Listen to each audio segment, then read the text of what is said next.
recap my intro, right? I teach at Carnegie Mellon at the Entertainment Technology Center. I run a studio, Schell Games, out of Pittsburgh, Pennsylvania. We have about 60 people. We do a lot of different projects. One of the most recent ones is announced is working with BigPoint on an MMO about the Mummy.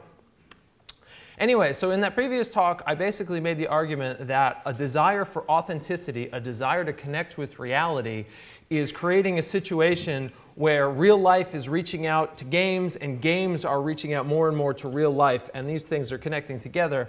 And I kind of painted a picture of a future where you got points for almost everything you do, from brushing your teeth to what you have for breakfast, for what tattoos you get, for watching television. Every activity you would do would be sensed and monitored and turned into some kind of game. And I've seen more and more evidence for this kind of as I've gone on, which has been sort of interesting. And I refer to this as the Gamepocalypse, the moment when every moment of your life is part of a game. I've been calling the Gamepocalypse. And so in this talk, I'm going to talk about how we would get there, right? So there's us, and there's the Gamepocalypse, right? And then it's a question of, do we even want to get there? Some people have said, that sounds horrible. I don't want to have to be having games and points and all enmeshed in my life. But I think it's probably going to happen anyway. We may not have a lot of choice. And if it's going to be coming anyway, we might as well figure out how to do it as well as possible. So if we are going to do it, well, it's kind of a windy path in order to get there. And there's a lot of stuff on the path, on the way. So I thought, let's tick through some of these one at a time. And so one of the easiest, most obvious ones is social networking, right? So social networking, right, is a fancy word that means Facebook, right? I think we all know that. We use this other word as if some other social network's going to come and upend Facebook, but we haven't quite seen that happen yet.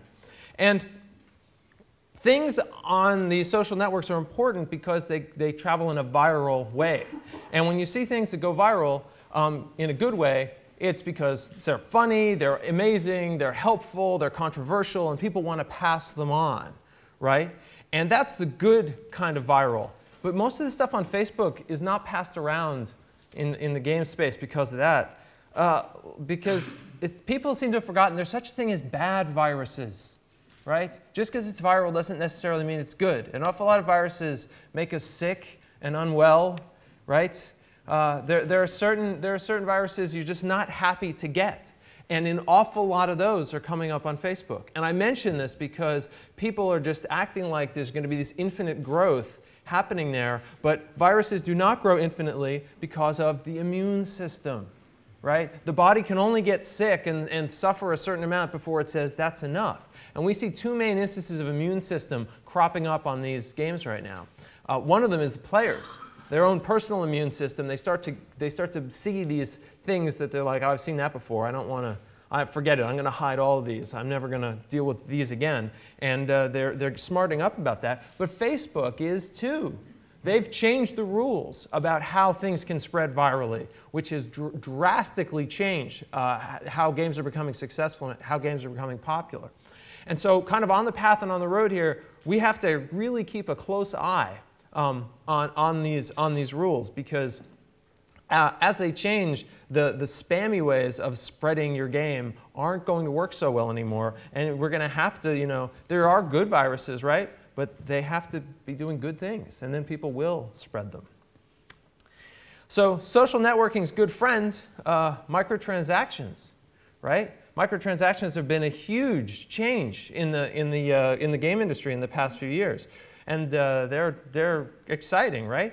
But some people say, are they going to work? Is it really going to work? Man, are you kidding me? I mean, the App Store. I mean, that's even if you don't want to look at the rest of the world of things, just looking at the App Store alone, will people pay 99 cents for an experience that they like and is convenient for them? Yes, they will definitely do that. And you can, like these numbers, right, they kind of show it, like here's 2008 versus 2009. What's going on with handhelds? Yikes, right? 5% of the revenue up to 19% in a year going towards a microtransaction model there. And so how do the console guys feel about this? You think, oh, this will be exciting for them, right? Because now their consoles are all online. They're going to get all behind this. They're really going to advertise. No, they're scared, right? They're scared. They don't want to change. They don't want a pile of change in exchange for their $50 and $60 game prices. And I think that's part of the reason you haven't seen the consoles really get behind their online. They talk big on their online, and their multiplayer is nice, but when you look at like how they're really kind of moving the service along, they seem to be taking it nice and slow. And it may be what's going to change that is if someone else comes in from the outside with a different model, and it may spark things up. But we'll see how things go. And so one more note. Social networking and microtransactions, oh man, that is like peanut butter and chocolate, right? And it's important because the pressures, the social pressures, the pressures of nurturing, the pressures of competition, the pressures of friendship, those things end up fitting really, really well with microtransactions. And I think a lot of the success people have been having have been putting those two things together, certainly. Okay, so as we move along here, another thing that comes up necessarily is advergaming. Now, we used to all think advergaming was a big joke, and a lot of times it was, right? Because the advergaming was like, oh, we'll just take ads and put them like billboards in our games, right? You know, and that's, no, that doesn't really work very well. So then people did the other thing. They said, well, what if we made a game all around my product, right? And sometimes this works okay, right? Some products lend themselves well to kind of having a little game built around them, especially if it's a product with sugar. I don't know why that is, but something about sugar and games, I don't know, happens there. But that's another thing. But that's not really where the advergaming that we're going to see is going to come from. The advergaming that we're going to see that's going to be a big deal, the advertisers are just waking up to it now, is in the retail gaming. Because the advertisers are in trouble. TV advertising isn't bringing the revenue it did. Print advertising, forget it, and radio is on the way down. So the advertisers are kind of struggling, and they're groping around. And they see the incredible power that our virtual economies have. And so you're starting to see things like, you know, we had this partnership in the US, 7-Eleven and Zynga got together and started selling, you know, Slurpee cups that had a Farmville code on the bottom. And this was like a hugely successful thing. So you are playing, you know, you're at 7-Eleven trying to do Farmville, and you're playing Farmville while you're at 7-Eleven by choosing what cup you buy. And we're going to see more and more of this, I think. I mean, some people say, oh, this is just a fad, it's just a little bit of a quirk. But I don't think that's true. I think we're going to see more and more of this retail kind of thing happening. The grocery stores do not realize what a gold mine they're sitting on with the information about what you're buying each day. And someone's going to figure out how to connect and partner with them. Because, man, those advertising guys are sneaky, right? Advertising, man, it sneaks up on you. So in the US, just as an example, if you go from 1950 to 2010, the amount of commercial time that is spent is moved from 13% to 36%. And like no one noticed because it happened so gradual over 50 years. Did you notice when they started bringing in these little logos down in the corner, like burning their brand into your brain every second you're watching television? Did anybody complain about that? Or how about if I told you, hey, here's a new email service, and there's going to be a big corporation, and the corporation is going to scan every email you send and every email you receive, and it's going to build up a personal profile of you about the things you like, and then it's going to pop up little ads that are designed to distract you because it knows exactly what you like. And that just sounds horrible, and it's called Gmail. Right? Because that's how it is. Advertising is insidious, and it sneaks up on us. And we kind of, as a game industry, need to watch it. These advertisers are going to eat our lunch if we're not careful.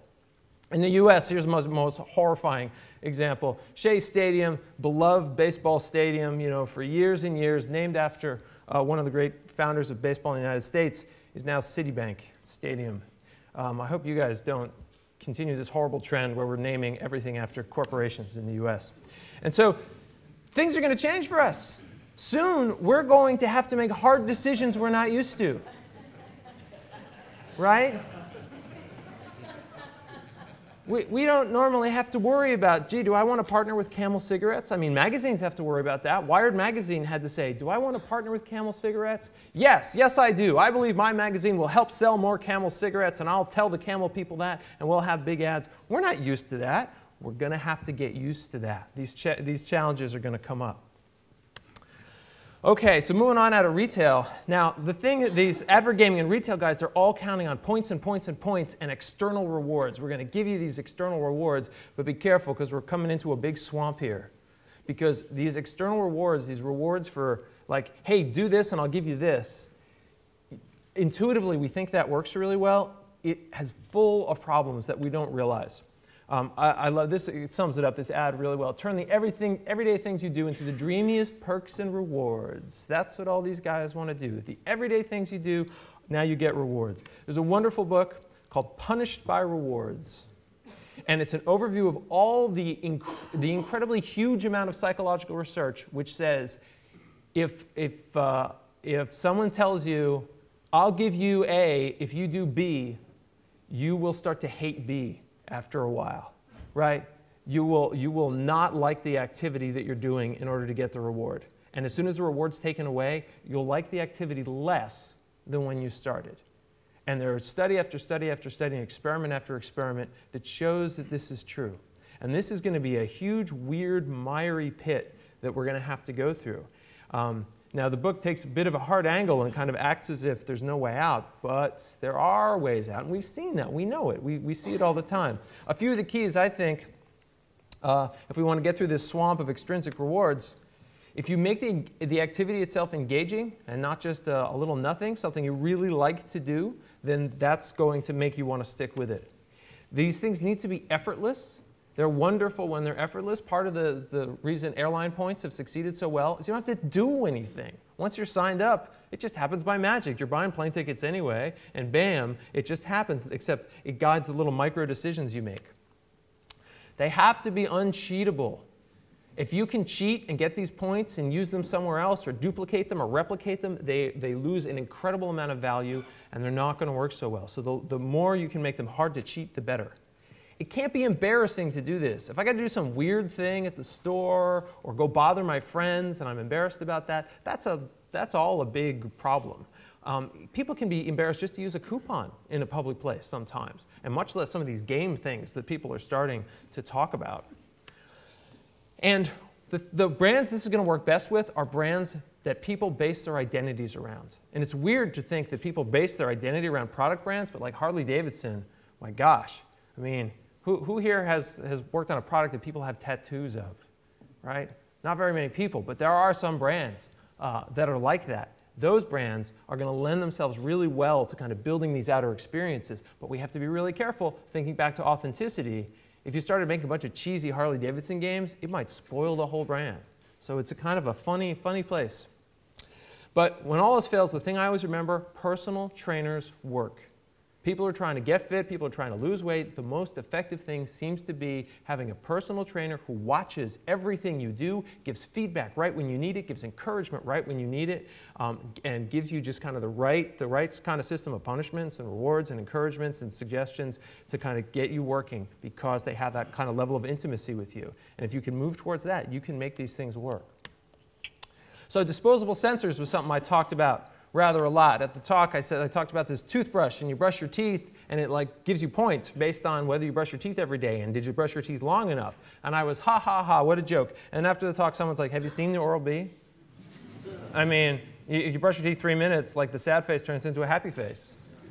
And I'm like, and so I now predict that by 2015, there will be a Wi-Fi version that like keeps a chart. So we'll see if I'm correct. But there are all these other things too. There's this Switch to Health replay watch. It kind of just measures your activity, and you log online. It gives you rewards. There's the Nike Plus system, kind of teamed up with Apple there.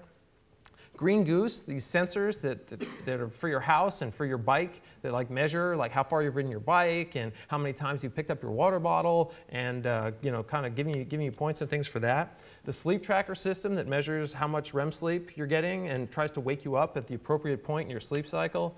And even silly things like the Tropicana, like they're doing this thing, codes in your orange juice. So you type the codes and get points and get coupons.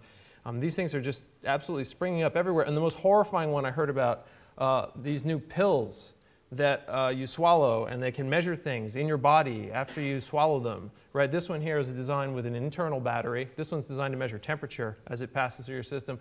Others are powered off the gastric acid in your stomach. Okay, so these disposable sensors are definitely something to watch and keep an eye on. Another trend to really keep an eye on is this trend of beauty. I mean, I don't know if you've noticed, here in the 21st century, everything is getting freaking beautiful all the time. Remember what phones used to look like? Think of like a phone from 1980, right? And now like phones are like, oh, it's so pretty. It's so nice to touch this phone. It's crazy. Everything's getting beautiful, and that's certainly happening with our games. Our games are getting more and more beautiful each year. And is that going to turn around and go the other way? No. No, people love beautiful things. They want more and more beautiful things. I mean, even like, look at the building we're in right now. The 20th century would never have built that. The 20th century built this stuff at the bottom down here. Bah, bah. But the 21st century built stuff like this, right? Because it can. And one of my favorite books about this is the book The Rational Optimist by Matt Ridley. He basically argues that contrary to what everyone else thinks, the world is not going to hell. The world has gradually been getting better and better for 200,000 years, and man, it's going to keep doing that. And this book is just full of fascinating insights. Okay, so beauty is something to think about, and one thing where people have been talking about beauty a lot lately is TV. People talk about how can we make TV better and prettier and more awesome, bigger screen, wider pixels, and 3D. Sure, 3D will make TV better, right? And that's going to change video games for everybody, right? Because everyone's going to be doing 3D TV all the time. And some people seem to really believe this, that all our TV is going to be 3D. And I mean, I'm a big fan of 3D. I've done a lot of 3D stuff. Like I did this big 3D attraction for, Disney World, Toy Story Mania, and it's really fun to work with kind of stereoscopic 3D. But at the same time, I'm like, man, 3D is not new, right? This stereopticon was invented in 1849. It's as old as photography. If we like 3D so freaking much, all our cameras, if we wanted, could be 3D cameras. It's easy. You just put 2 lenses, right? It's not hard. Right? And all of our photographs would be in 3D, but they're not.